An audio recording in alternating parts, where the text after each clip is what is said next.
정치 깡패 이정재는 1950년대 주먹계를 주름잡았으나 그의 마지막은 결국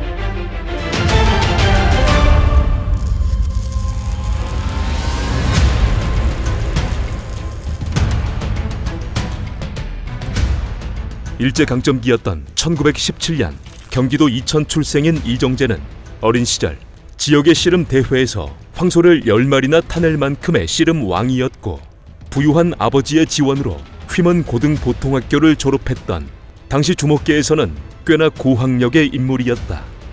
그의 나이 25이 되던 1942년 일제는 조선의 청년들을 대상으로 대대적인 징용을 벌이게 되고 이때 이정재를 비롯한 당시 주먹패들도 징용을 피할 수 없었다.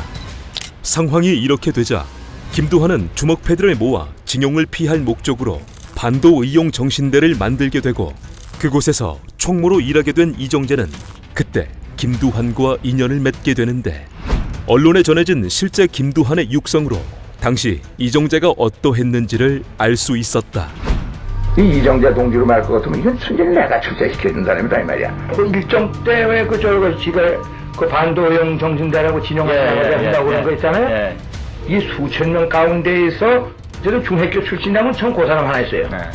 그렇게 잘 씁니다. 이정재 동지가. 그래서 우리 반도용 정신 때 총무를 봤어요. 그리고 또 집안이 경기도 이천에서 좋았고 운동하고 때문에 이제 그래서 참 그 친밀하게 지냈죠. 1945년 해방 이후 이정재는 고향에서 잠시 지내다 다시 서울에서 경찰로 일하게 되고 과정에서 임화수, 조열승 등의 깡패들과 인연이 되었으나 그는 이때까지만 해도 주먹세계와는 거리를 두고 경찰 생활에만 전념했다.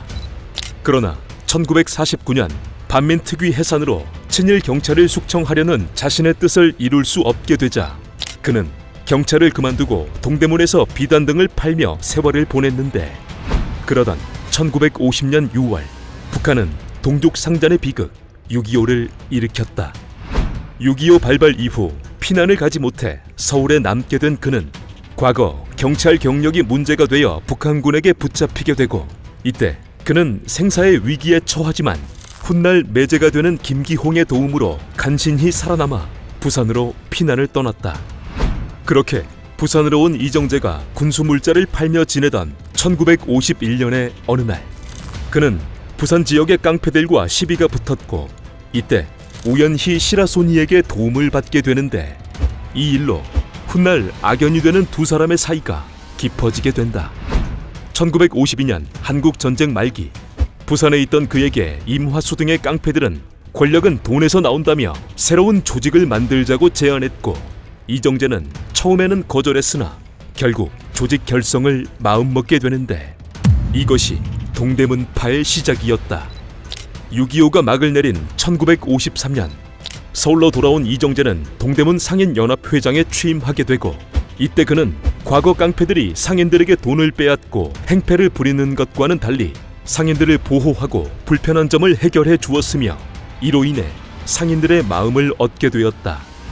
그러나 이면에는 광장 주식회사로부터 싸게 구입한 땅을 상인들에게 비싸게 판매하여 폭리를 취했고 시장의 전기와 전화 관리세를 이유로 당시 가구당 300환이었던 관영요금을 2,500환까지 올려받았으며 또한 상인들에게 거둬들인 돈으로 지어진 건물의 점포를 자신의 소유로 만들고 나서는 월세를 받아내기도 했다. 심지어 노점상에게도 권리금을 받아내며 많은 돈을 거둬들인 이정재는 이후 조직을 확장하여 수천의 부하들까지 생겼으나 그에게도 불편한 사람이 한 명 있었는데 그 사람은 조선 제1의 싸움꾼 시라소니였다. 이정재가 동대문 상인연합회장으로 취임한 뒤 시라소니는 6.25 때 자신이 데리고 있던 켈로 부대원들을 돕기 위해 이정재에게 돈을 요구했고 시라소니의 요구를 이정재는 처음에는 들어주었으나 갈수록 요구사항이 많아지고 심지어는 사람을 보내 돈을 달라고 하는 상황까지 생기자 이정재는 서서히 시라소니의 행동이 불쾌했다. 결국 독이 오른 이정재는 1953년 8월 당시 주먹세계에서는 있을 수 없었던 이른바 시라소니 린치 사건을 일으켰고 이 사건으로 만신창이가 되어 6개월간 병원 신세를 진 시라소니는 이후 이정재에게 복수를 하려 했으나 결국 다른 길을 걷게 되었다. 그렇게 시라소니가 사라지고 이듬해인 1954년 김두환마저 국회의원에 당선되어 주먹계를 떠나자 이정재는 1인자로 떠올랐고 이 무렵 그는 당시 정권의 2인자였던 이기붕이라는 인물과도 인연이 된다.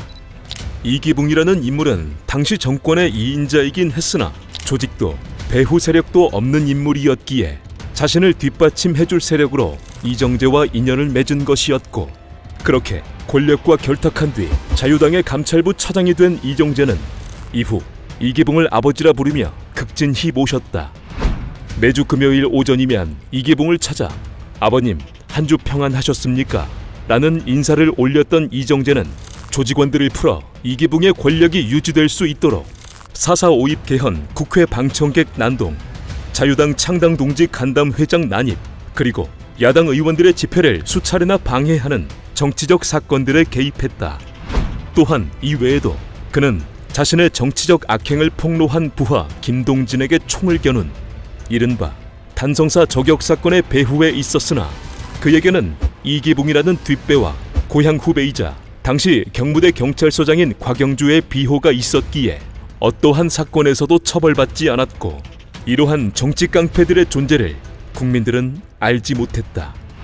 그러나 1957년 마침내 정치 깡패들의 존재가 세상에 알려지게 되는데, 1957년 5월 장춘단 공원, 이승만 정권에 반대하는 야당 의원들은 시국 강연회를 열게 되고 현장에는 20만 명이 넘는 인파가 몰렸다.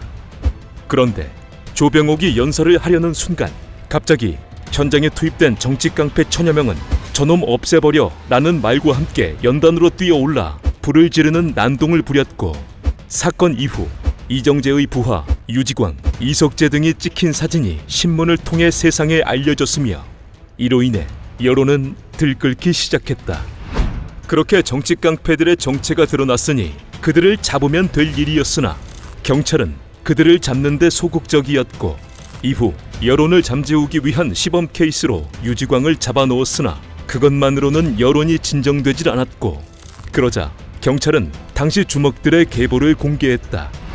이 계보가 공개되자 찔리는 게 많았던 이정재와 자유당은 반발했고, 그러자 당시 내무부 장관까지 나서 조직의 계보를 작성한 경찰을 문책했으며, 이후 계보를 공개한 서울시 경찰국 특수계는 전격 해체되고 말았다.